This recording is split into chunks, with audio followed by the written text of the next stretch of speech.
Tonight, there are still a lot of unanswered questions about Nova Scotia's two proposed casinos, but the government has revealed how it's going to enforce gambling laws. Two all-powerful government bodies are being created with sweeping powers to make sure everything is on the up and up. But we'll have to wait a little longer to find out who's going to run the casinos and what laws they're going to have to abide by. The Nova Scotia Liberals laid their cards on the table today, bringing the province one step closer to casino gambling. Finance Minister Bernie Boudreau tabled a bill that paves the way for casinos to operate in Halifax and Sydney. ASN's Nicole Brown has been covering the story today. She joins us now live. Nicole? Cindy, there are charges tonight that the Nova Scotia Liberals are steamrolling the Gaming Control Act through the legislature. Critics argue that the government hasn't yet taken the time to assess the social side effects of gambling.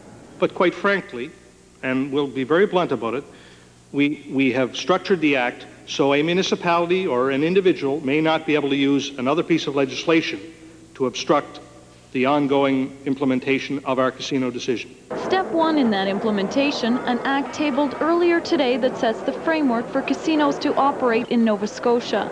The Gaming Corporation will manage casinos and lotteries, and the Gaming Control Commission will ensure that casinos and other games are strictly watched. We intend to pursue this issue, to fight on. Groups who oppose casinos say the bill falls short of addressing the social impact of gambling. The legislation provides no commitment of any kind for any kind of funding to counterbalance the negative social impacts. They've already stated that they would be looking at following the impact of casinos, but that's after the fact. We'd like to see some information collected prior to licensing casinos so that they can accurately have some comparisons. Opposition critics argue this draft gaming bill falls a few cards short of a deck. They're concerned it leaves the policing of casino operations up to the government, making it accountable only to itself. I also think it's an out-and-out lie for the government to say that this provides for very stringent regulatory control.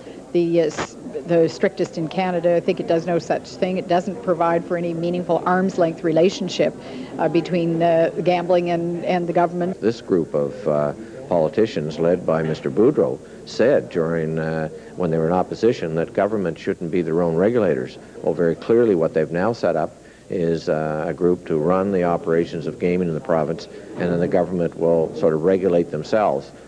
Critics are also concerned that the bill doesn't lay down just how much money that casinos will bring to the province, despite the fact that the finance minister has repeatedly said that casinos would be a huge economic boon. Cindy? And Nicole, I understand that there were also charges that the government went ahead with the bill without consulting the public?